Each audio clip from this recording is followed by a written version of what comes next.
here we are, Sisters of the Mystical Tarot. So happy to be here with you all. And this is Thanksgiving week. But we're going to talk about sacred places on the earth, places that you've been to or that you'd like to go to. What is it that you experienced there, or what would you like to receive from that place? What is it that draws you to that place? Be it Stonehenge or the Great Pyramids or Machu Picchu or Easter Island, all those amazing places like Chichen Itza, or I don't even know the name of them, but the sun, moon and sun in pyramids in Mexico. Yeah. That. Yeah. It took a while to learn how to say that. Yeah, that's it. So, there's so many places that you might feel drawn to go, even places like the Four Corners here in the United States, the Devil's Tower, even, what you consider your, a spot you've always wanted to go to that holds something for you. So I just want to say to everyone, thank you for joining us. And rather than go name check right now, I'll wait till a few more people get in. But I want to say hello to my beautiful co-hosts of Sisters of the Mystical Tarot. And we have Marina, Heart-Centered Tarot, and Alice, Heart and Soul Connected. We're learning to say her other name. And Sherry, Voices from the Swamp.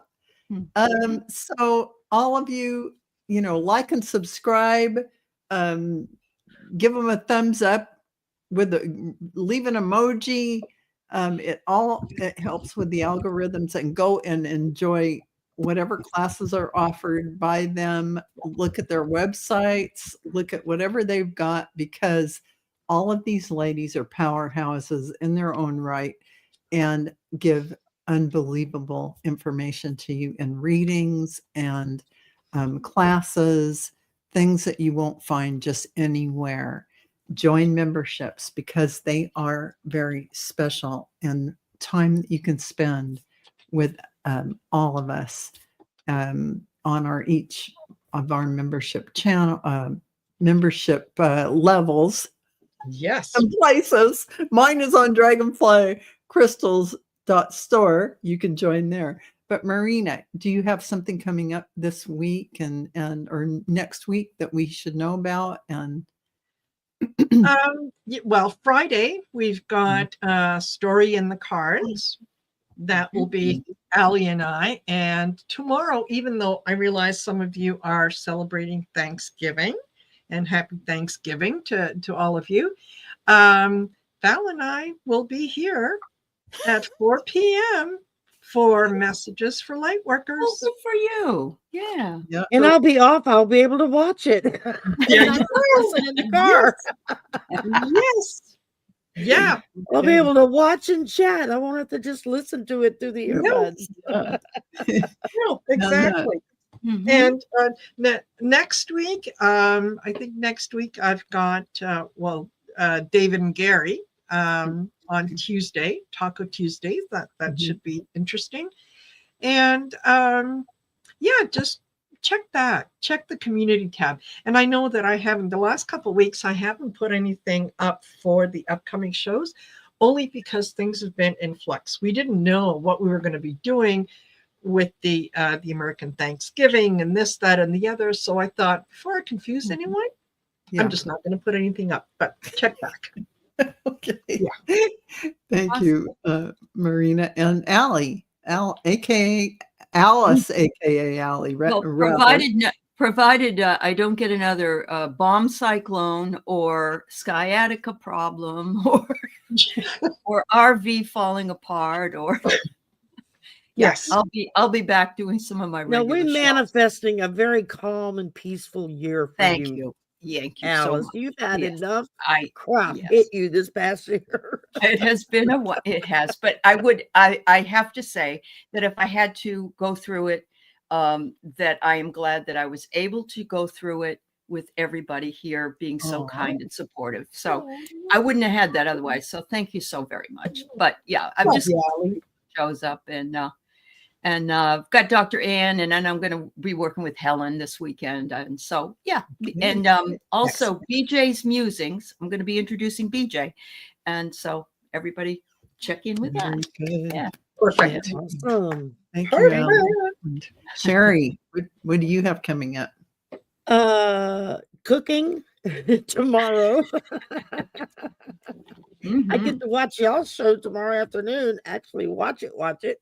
That'll Yeah. be fun.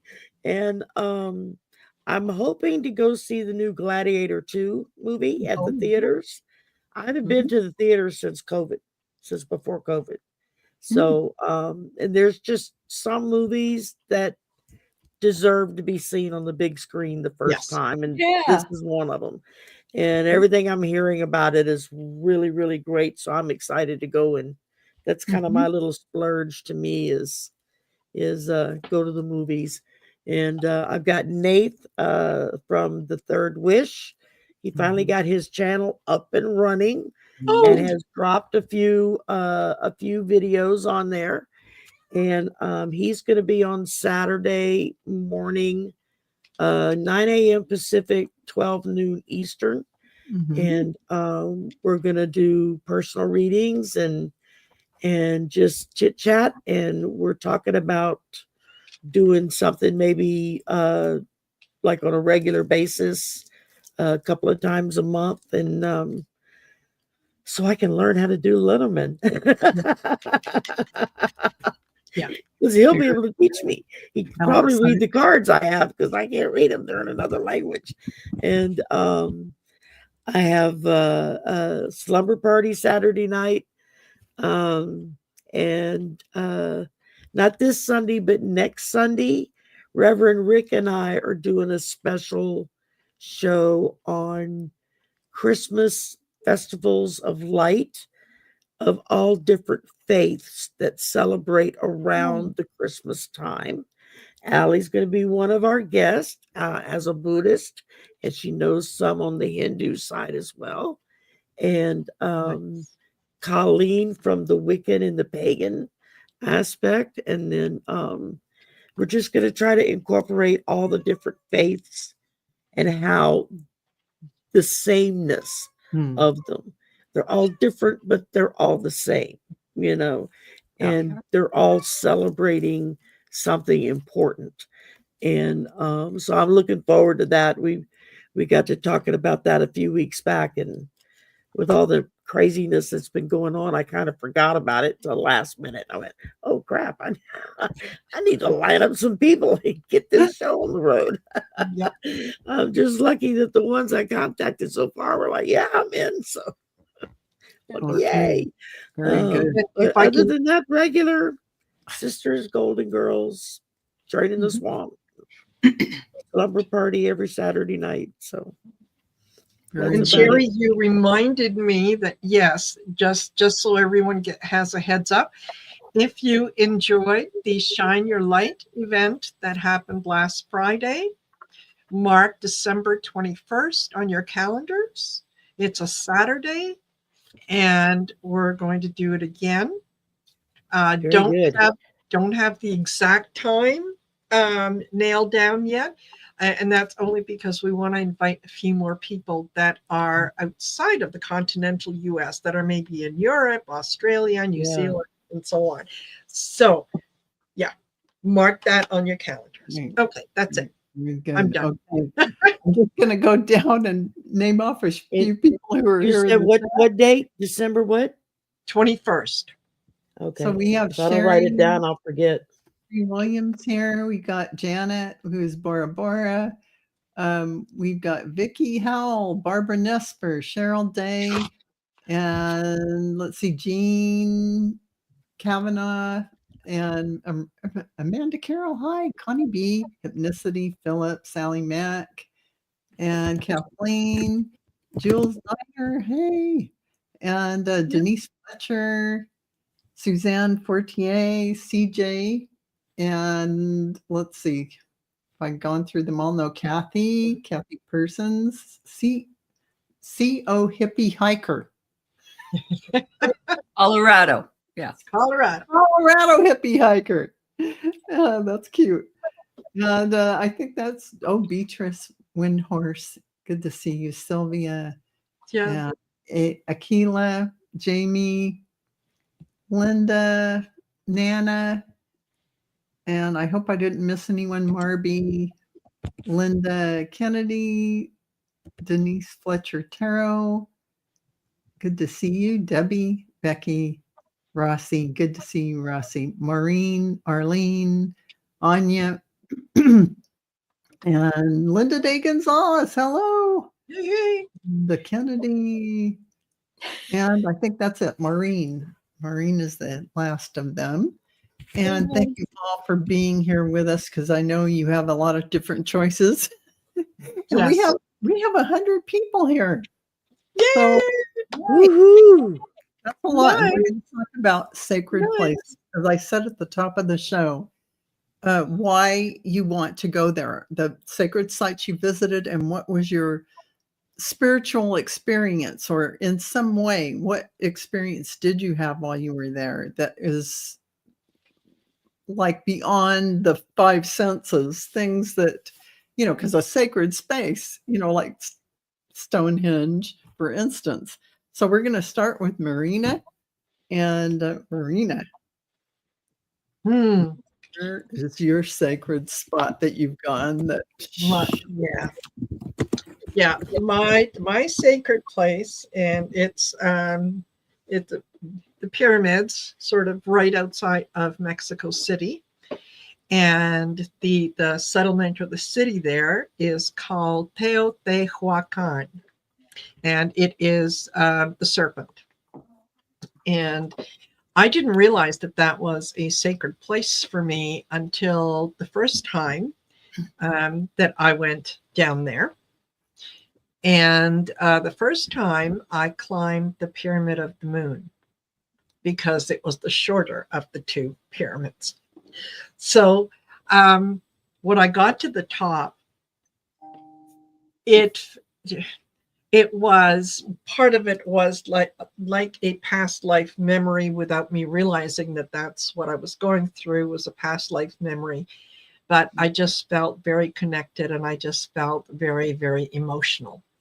And I kind of felt like I needed to make some life changes, but I wasn't quite sure what they were. And it was, a couple years later, 2-3 years later, that I had a chance again to go back into Mexico. Started off in Mexico City, went back to Teotihuacan. This time, I climbed the Pyramid of the Sun. And at that time, I was married, and my husband and I were hosting a high school student from Australia who had come to Canada to do a high school year in Canada. So she was our exchange student. Love her dearly. And so she went on the trip with us. And when we climbed up to the top, and I just kind of sat there for a few minutes, and she looked at me and she said, "Marina, what's wrong? You look like you just lost your best friend." And I said, "Yeah, change is coming. Change is coming. I have to absolutely make changes."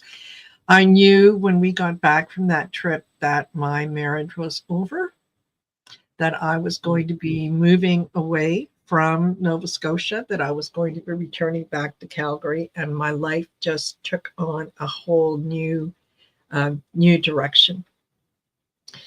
And it was after quite a while after those trips that when I had my Akashic records read for the first time, that I realized I had spent several lifetimes in Mexico. And one of them was as a priestess who was getting the children ready and calm for the sacrifice. That was very difficult to deal with. And I had to understand that this lifetime is now, that lifetime was then. And just kind of put the two of them together. But for me, going into that part of Mexico was literally life-changing. Yeah, I mean, So- I know there's a lot more to that than Yes. the spiritual experience that you had while you were there, on top of the pyramid, or as you were climbing, Yes. it all coalesced and it all just hit you like like a huge like download of Absolutely. knowing. Yeah, it was pretty profound. It was. So that was, I don't know if any of us can top that experience. I mean, that Yes. is a major experience that you had, like an initiation or a download, and it was a lot. So thank you for sharing that, because that's pretty profound. And so, Allie, can Am I frozen? Yes, that's Yep. okay. Your voice works. My voice works. Then I'm just going to turn off my camera because I don't need to be on there. All right, there you go. So thanks, everybody. Appreciate it. So I was thinking about where I would like to go, and where I've been to really a lot of different places. I've been very, very lucky. One of the best places, I think, for spiritual growth for me was Chimayo in New Mexico. It's a beautiful sacred place where people were healed by the dirt that were around there. And people would leave their crutches and their everything behind. Wow. And so that was really quite the experience for me to go there. But if I could go anywhere, I think I'd like to go to Chartres Cathedral. And it is because you can walk the inner labyrinth inside. And there's something about a labyrinth that means an awful lot to me. So I really think, that is, I will tell you that there is a place in the United States called America's Stonehenge. And my best childhood friend's father owned it, and they have all passed, but the brother still owns it. It's in Salem, New Hampshire. And I was there during the harmonic convergence in 1987, and it was awesome. So, yeah. I bet it was powerful then. Absolutely. Absolutely. Yeah, it was very, very, we had a lot of witches there. We had a lot of things going on there. But it used to be called Mystery Hill Caves, but they changed it to America's Stonehenge. And it's in Salem, New Hampshire. So if you ever get a chance to go there. The other place that's very, very good for me was the Old Man in the Mountain, because I grew up in New Hampshire. And it was a granite face that was in one of the mountains there. Yep. But that face is slid off.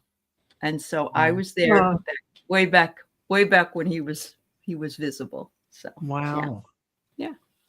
Wow. Yeah. What did you experience when you went to the America's Stonehenge?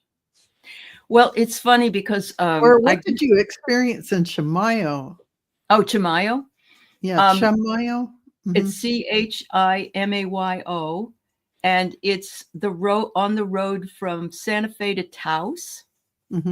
And the first time I went there, I went twice. The first time I went there, it was just really very sacred feeling to me. And then when I met Keith, I met him at El Paso. We had never met each other, and we drove to Santa Fe and then up to Taos. And so he and I went there again, and it was even more special for me because, I was able to show him the beauty of it. And I just love New Mexico. If there was somewhere else I was ever going to live, it would be in New Mexico.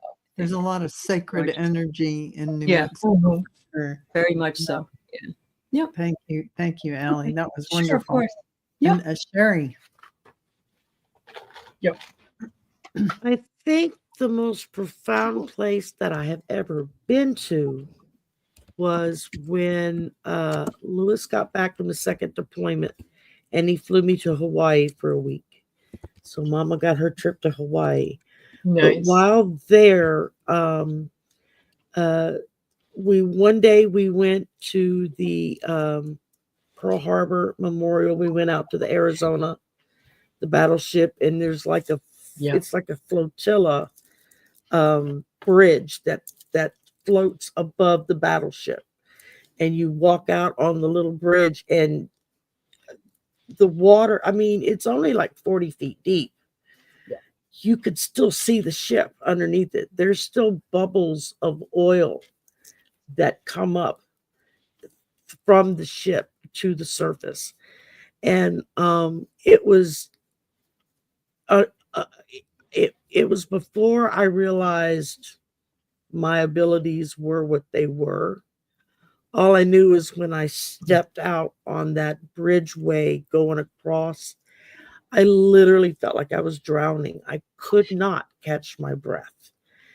It was terrifying and exhilarating all at the same time because I knew it was something profound was happening. And I didn't know how to express it. I didn't have the vocabulary at that time to understand what was happening. And that was probably right about the time that I started opening that door back up after I came back from Hawaii that week. Another place he took me to, and I can't remember the name of it now, it's a 10-mile long name that's all vowels and two consonants or something that you can't pronounce anyway. But it's a cliff edge off of one of the mountains where when two warring tribes met on the island, one tribe managed to chase and run the other tribe off the cliff. Oh, wow. And so that's how they got rid of their enemy. They literally pushed them off the cliff edge. And there's like a memorial there and everything to the warriors that died and the warriors that fought. And, so you had both sides of it there. And that was another very profound, very kind of heart-wrenching place for me to be in. And then the other was he took me to the Buddhist temple there. It's an exact replica of the Japanese Boyoda Inn. And it was beyond beautiful. I mean, they had the moat with the koi, and the mountains literally were the backyard. It was like it was built right up against the mountains. And it was, when we got there, it was in the morning, and it was still there. All the clouds were still real low. So it was real foggy and everything because you could see the clouds off of the mountains. You couldn't even see the top of the mountains because it was so cloudy, so foggy. And we rang the gong. They have this big gong that hangs with this like tree trunk that you swing to hit the gong to announce that you're going to enter the sanctuary. And when we went inside, it was all foggy outside. And we were inside. We lit some incense, stood there and said a few prayers. And when we walked out the other side, the sun was out. The fog was gone. I mean, in that couple of minutes. It was like a miracle. Yeah. It felt like a miracle. I mean, it was like it went in and it was foggy and almost kind of spooky feeling. And when we came out, and it was bright sunshine. And he got some beautiful pictures that day. I took several of my favorites and had them put in the collage, and they're framed. I've got them in a huge frame on the wall. And that was very profound. The only place that I have always felt drawn to visit and have not made it there yet is Stonehenge. And that's because my ancestors are from that area. And so I've always I've always, even before I knew or understood any of this, before I ever opened that door back up, there was something about anytime I saw a story or an article or a movie or a TV show or anything that had to do with Stonehenge, I couldn't get enough of it. And it always just felt like I'm supposed to be there. Yeah. Yeah. And That's so definitely that's, like a calling from your soul to. yeah. So one day I will make it. So I'm sure you Spirit will. knows that's where I need to go. And so they'll provide me a way to get there. So, Absolutely. but that's the only other place that I've ever Yeah. felt really drawn to. Yeah. And I have to say, I just went there, and my husband says we're around the circle, and there's tons of people, and it's a rainy day, and it's really windy. And my husband says, "Well, what do you feel?" And I told him, "Wait, I have to stop. Let's stop walking. I have to stop, stand here, take some deep breaths, and tune in." And I'm telling you, after I didn't even get ready to take my third breath, and this wall of energy practically knocked me over coming from Stonehenge. And it was like this, it was like, well, finally you're here. Yeah. And it's like, it's not done. If I tune into Stonehenge right now and imagine myself there, I continue getting that energy. And that's kind of what happens. No matter where you are, you can tune in and get that energy of wherever you've been. It doesn't even have to be a sacred site, but a sacred site usually has amped up energy, and it's some kind of activation place for you. And that's why you feel that calling to go there. But the other place, I mean, sacred places for different people, it doesn't have to be the sacred places that we've heard about, like Machu Picchu. It can be those places that for some reason you are so drawn to, or in your travels you end up there and something a magical happens. And that happened for me on a trip to India, one of my trips, where I went to a Subramanya temple in southern India. And Subramanya, they call him Subramanya in India, but it's also Sanat Kumara.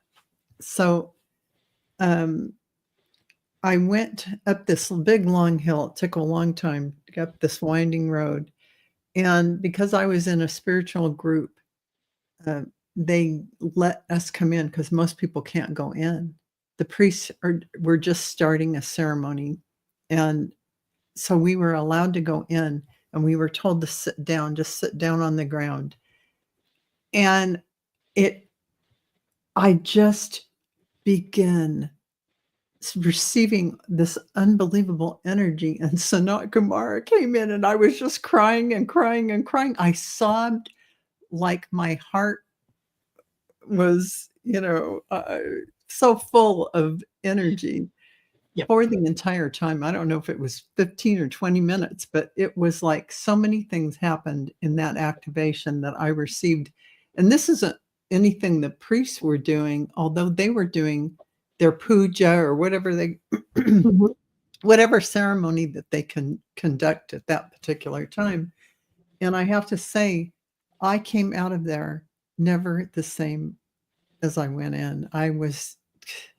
It just changed me forever. And so you don't know when you're going to have these experiences and where they are for you. So that happened to be something that happened to me there. But, that can happen to you no matter where you are on one of your trips. You might hit a spot like Sherry, where you go to the Missouri and you stand there and you were either picking up on all the energy of those who have passed and crossed over in that experience, or you are having a past life feeling of one that. of the two. So, and it's not just the men that died there that day. Yeah. They're still in that ship. Yes. Below. Yes. But the shipmates that survived. Yes. They wish they can have their ashes brought to the Arizona to be with their crewmates. hear Yeah. them. They have a special ceremony. They do it like twice a year, Yeah. Lewis had said. Yeah.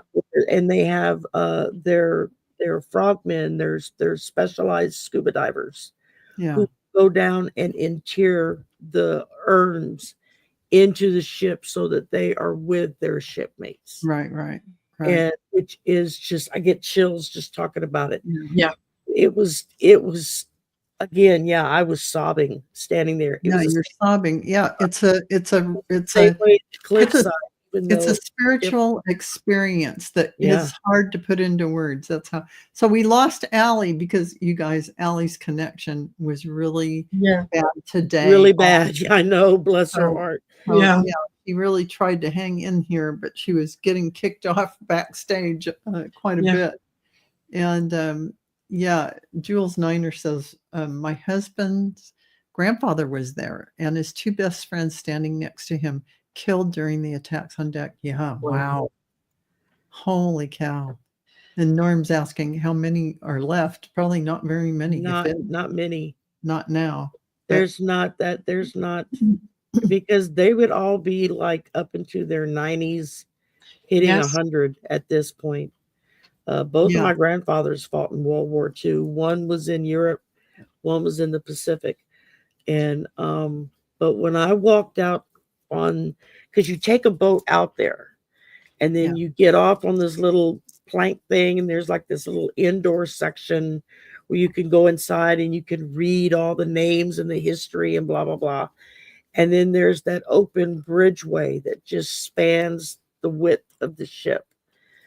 And it's when you walk out and when you get to the other end of that bridgeway, there's a giant marble wall that's just all of their names and ranks. Mm-hmm. And then on the side is another wall for all of the shipmates that have been brought back and buried with them all those years later. And that was another place where I just stood and sobbed, and I could hardly catch my breath. It was the same feeling at the cliff edge. Even though they've got a wall up now so people don't fall off the cliff. Those are the same experiences, Sherry, I had at the War Memorial in Washington, D.C., the Vietnam Memorial. I had that same experience there, crying my eyes out. The sobbing and the pain of it. We had a traveling wall that came here years ago, and I had that same experience. I couldn't contain it. Then when I was in Normandy in France, I went down in the museum area. I just was sobbing and sobbing and sobbing and sobbing. And I mean, those were my experiences because you're picking up on not all that energy. It's the words always make you emotional, but the images of the real people who were there during the war and the people who come, their loved ones who come to read about them, all the relatives and people so you're getting all of that. And oh my gosh, it's just like I sobbed my eyes out. It was the same when they had a traveling Vietnam wall here. I did the same thing. Because I remember I was a kid. I remember friends' dads and uncles and brothers being shipped off to Nam, and a lot of them never came home. And most of them that did come home were messed up bad, in the head or physically in their body. And it was really rough. It was rough. Oh, I just happened to see it, and I stopped and went in to go look. And 19 left. 19 left. Wow. Yeah. Pray no bless more. their souls. Yes. Leah. So to get off that subject, let's go. This is Thanksgiving. Yes. And I'm thankful that they were willing to give their life for me to be able to eat turkey. But let's not talk about it in that way. Let's be thankful and be thankful that these brave souls came to earth that chose this path. And not everyone chooses that path, but they did. Yes. And so that's really the hero's journey for sure. There is no doubt about that. Looks And like the last survivor of the Arizona died April of this year at 102. Yeah. Wow. What I was going to talk about is my other place that I have been that I had reactions almost everywhere, but at the Four Corners, I was 13 or 14 and I went there and looked down at what I'd been seeing in National Geographic, that picture of the cliff dwellings, and it was on the front cover, and I'd stare for hours as a little kid looking at that. And I was just like mesmerized by National Geographic and all these places, all these archaeological sites. And I got out of the car when I was that age. We stopped there for a minute. I looked over and saw that. And I had the same thing happened at the Great Pyramids, this energy wash over me where I knew I'd lived there. I'd been there. Same thing with the pyramids. But so those are the things that, and I wasn't even, sometimes like today as an adult, I had to stop and breathe to tune into Stonehenge. Yes. There were so many people in there, but back then, even at 13 or 14, I could, it just happened.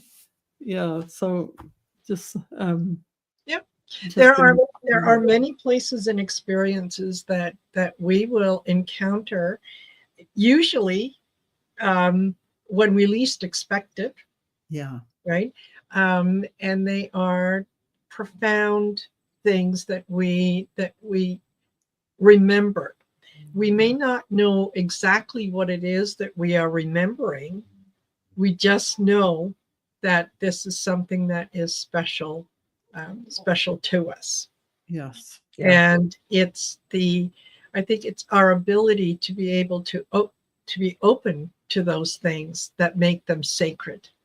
Yeah. That make them into something more than just a typical experience. I think you nailed it, Marina, because I think if your heart has to be open to experience that as you're just innocently going somewhere and all of a sudden this happens, you have to have that feeling center open to really experience it. And it does. Once you are in that energy, you never forget. And that does make it a sacred experience. It stays with you. Yeah. It stays with you forever. Yeah. I'm thoroughly convinced that I've been a warrior in many lifetimes past, because it's always at war memorials or burial sites of that type of stuff that I have the strongest reactions to. Like, I was there, is the feeling that I've always got. And that's what hit me when I went to Scotland, when I was in Edinburgh Castle, and I looked at the War Memorial building, and I had to control myself so I didn't start sobbing out loud. And it's the bravery of the heroes, and it's that I really could tune into what it is that I connect to, just like you're saying, Sherry, as a warrior who has been through that. You are honor bound, you are duty bound, and you feel that love of your country and that duty to do whatever it is you're there to do, and you're going to fight with honor, blah, blah. It is that thing. It is that sense. Yeah.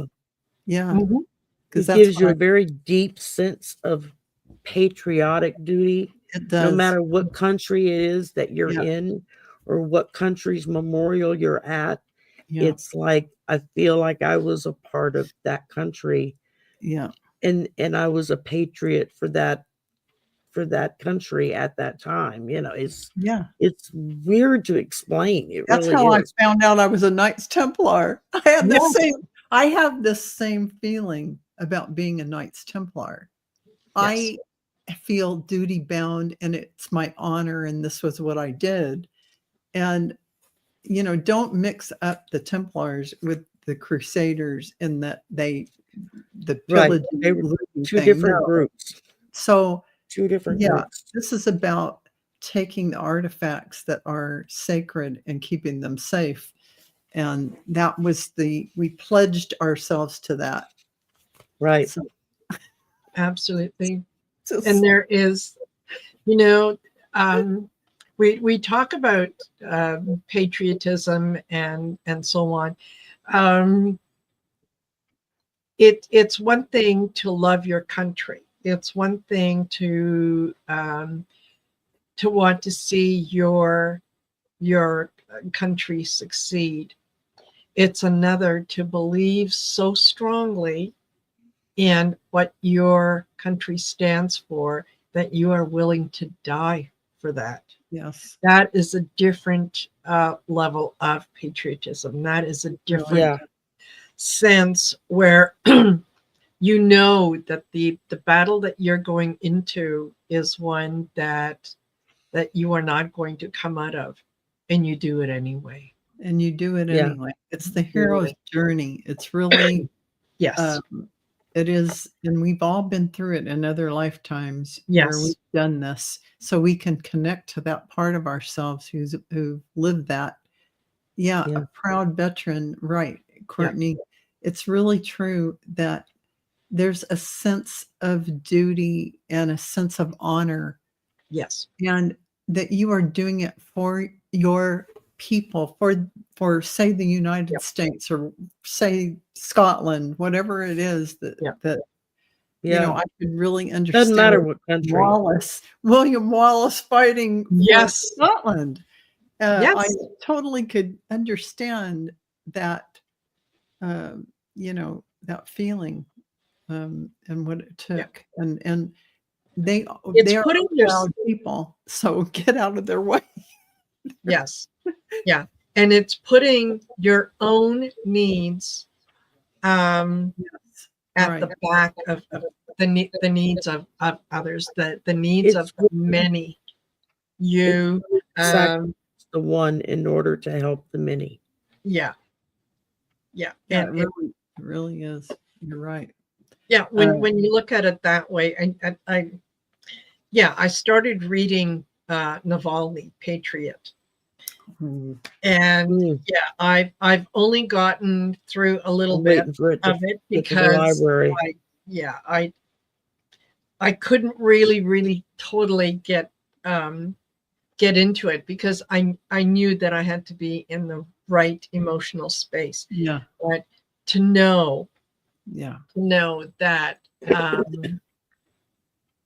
if you go back to a particular country, that you are going to be arrested and you are not going to walk out alive again. And do it anyway. And do it anyway because your people need you. And like Nelson Mandela. Yes, that's really true. He really both of them were heroes in their own countries for doing what they did. And it takes people like that who will stand up. And look at even Gandhi. Of course, Gandhi.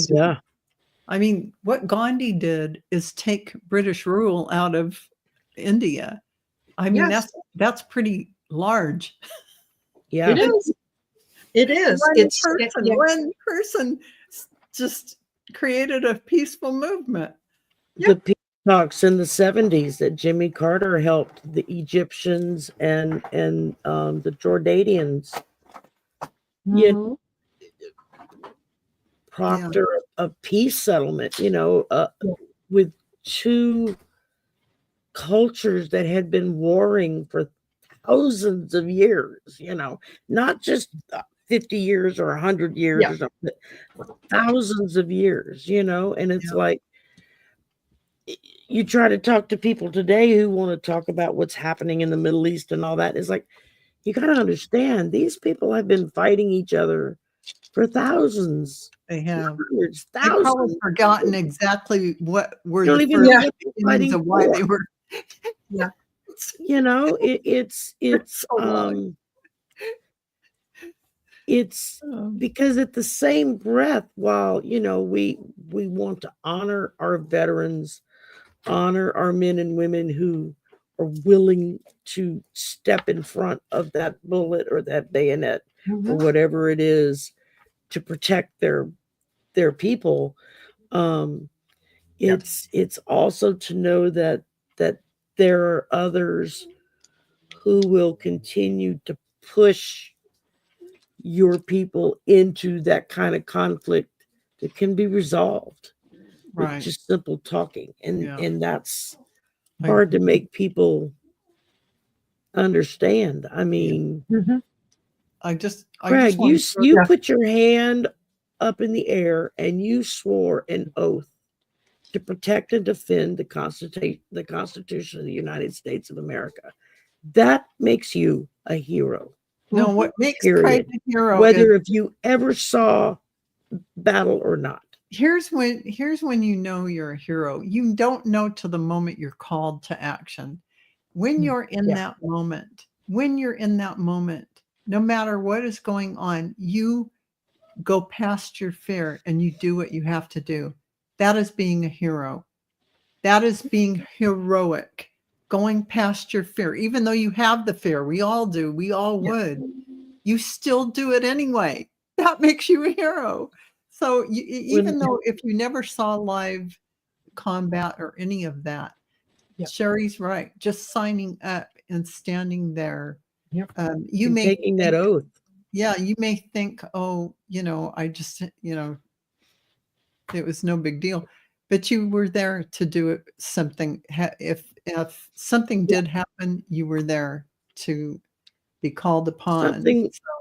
Something Lewis shared with me after he got out of the Navy. It was when he was on a second deployment. They were in the Persian Gulf, and there was a situation that could have gone really bad. Fortunately, their captain was cool-headed enough to keep it from going over the line. But now he was a sonar tech. He sat in a little room down in the bottom of the ship with headphones on, listening to beep, beep, beep, beep, beep, beep, Yeah. He spent 72 hours strapped to a 50 caliber gun turret on the ship deck. Yeah. With his fingers on the trigger, waiting for the order, do I shoot or not? Yeah. And he's like, you spend 72 hours in that position. You don't eat, you don't drink, you don't go pee, nothing. You don't move. Yeah. You become a part of that machine. Yeah. And part of you is like, let's do it and get it over with. And the other part of you is, please God, don't let anything happen. Yeah. Exactly. Let us be able to sail away from this, which fortunately they were, but it profoundly changed him in that respect of just those 72 hours of that almost at full war. And that'd be messing with your mind kind of thing. It's like being in a missile silo. The PTSD that he now suffers with. Exactly. With things that can trigger him. Yeah. Yeah.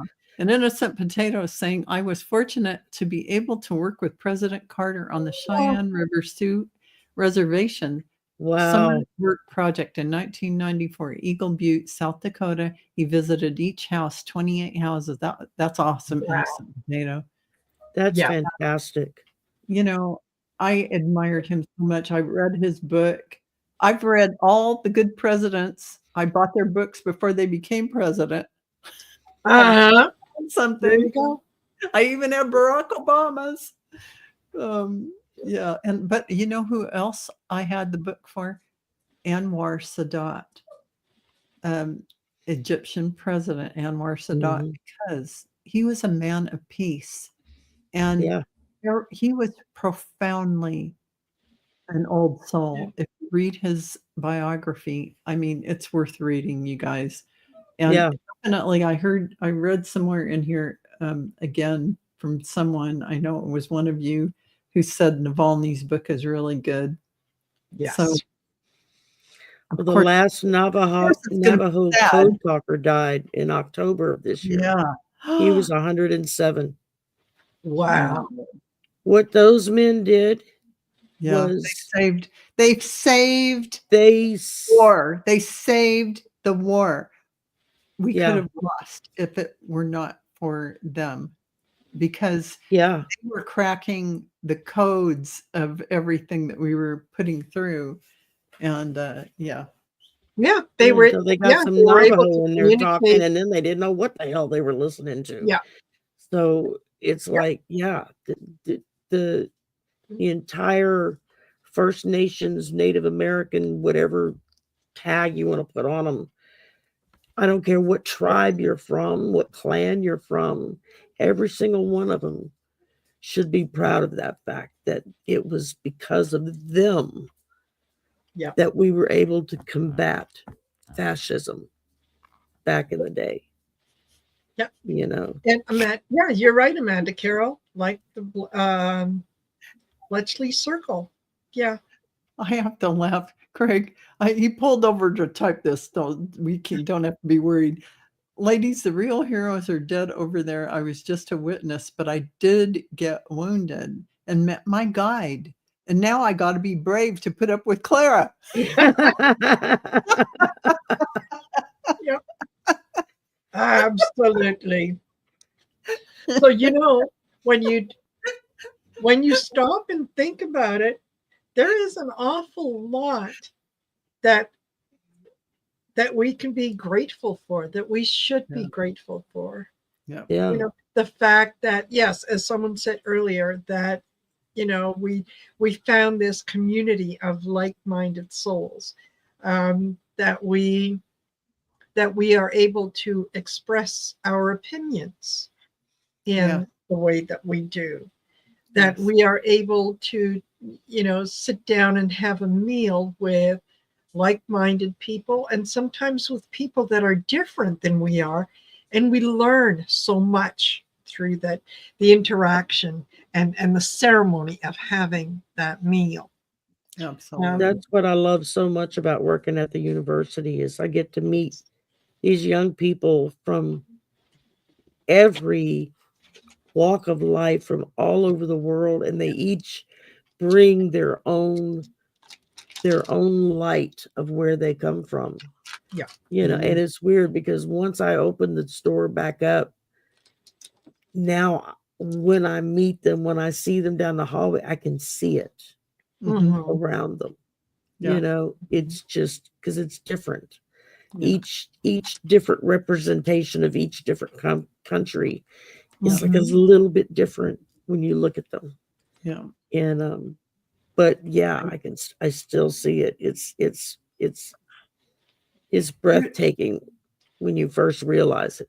It really is. Maureen's saying she has a copy of the Patriots Handbook by Miss Kennedy Schlossberg. I can't say it. Schlossberg.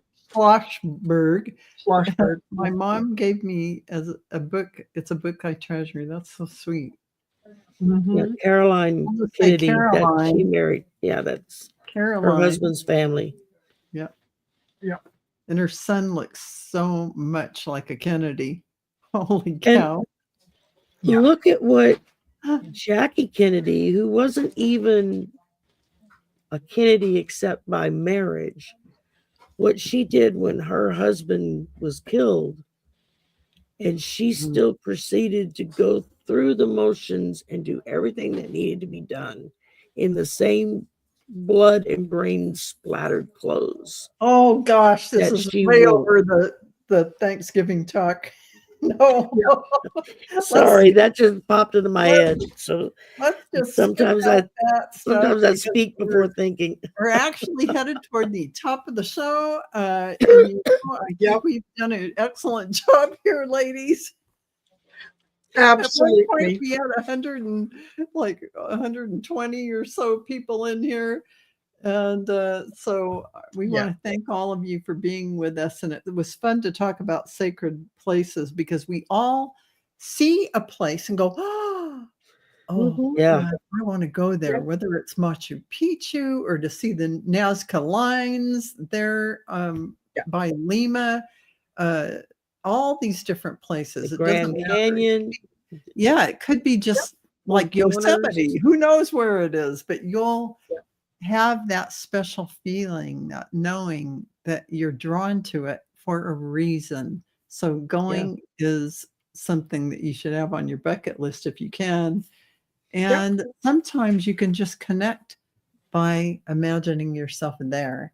But you can do that after you visit and continue to connect as well. So Absolutely. thank you all. Thank you to my beautiful co-hosts, Marina Heart Center Tarot, Alice Alley, who can't be here at this moment, but started the show with us, of Heart Center. She's with us in spirit. Heart and Soul Connected, and sharing Voices from the Swamp. Thank you. Don't forget to like and subscribe to everyone's channel. Leave a comment if you will. And thank you all for joining us. It was a very interesting and wonderul conversation. And my apologies. I get morbid sometimes and I just say things without thinking. That's all right. We love you guys. Thanks for Thank you. Thanksgiving, everyone. Bye, y'all. Have a happy Thanksgiving. Yeah.